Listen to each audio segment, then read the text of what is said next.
Okay, so section 1, this is part of the ongoing series for getting your online profile set up and running the way you need it to in as little steps as possible.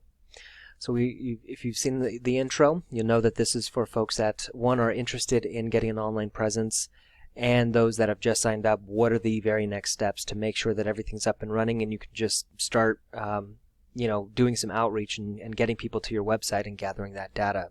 So once you are logged in here, that we do see, you want to click on Settings. This is video number 1, Agent of Record ID numbers right here. So again, you log in, you click Settings up here at the top, and then you click under Agency Preferences, Agent of Record IDs.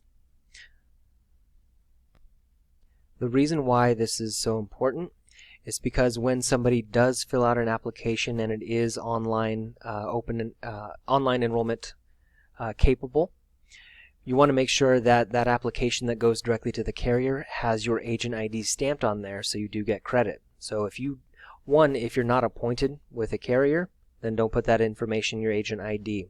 If you are appointed with that carrier, you want to put your agent ID right there for everyone. Normally you can do a national producer number or an SSN if you're in business by yourself, or a tax ID number if you are a business and you've created a tax ID number or an EIN. The easiest thing to do is just go down the line and find which carriers that you are appointed with.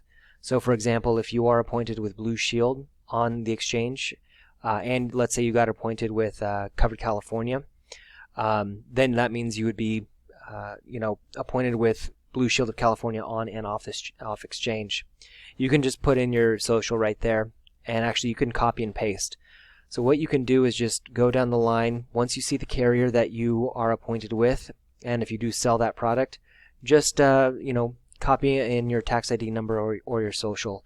So that one is by far the easiest. So you can click SSN and then just copy paste, copy paste, copy paste, and until you're all the way down at the bottom.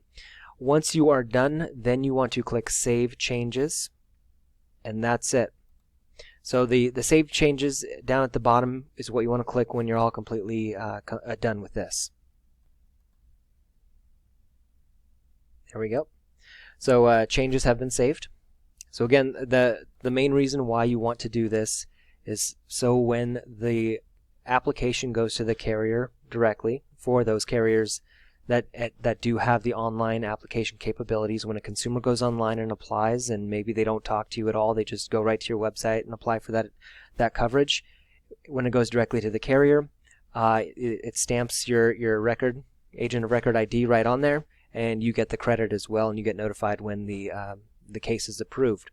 So what happens if you don't do this? So if you don't do this and somebody applies online for a coverage, let's say they apply for Blue Shield and you're appointed with them, or Anthem and you're appointed with them, but you don't put your agent ID here, what will happen is that application will go directly to the carrier, and there won't be any agent ID stamped on the agent section of the online enrollment application. So that person will get approved, but it won't show any agent of record tied to it, meaning you don't get credit. And that's why this is very, very important to do. All right, so that's the first series. Next, we will be going over the online application settings. So this one is a little bit more involved, but it's very easy once you figure out what to do, and I will show you exactly what to do with a few clicks of a button. So on to the next video.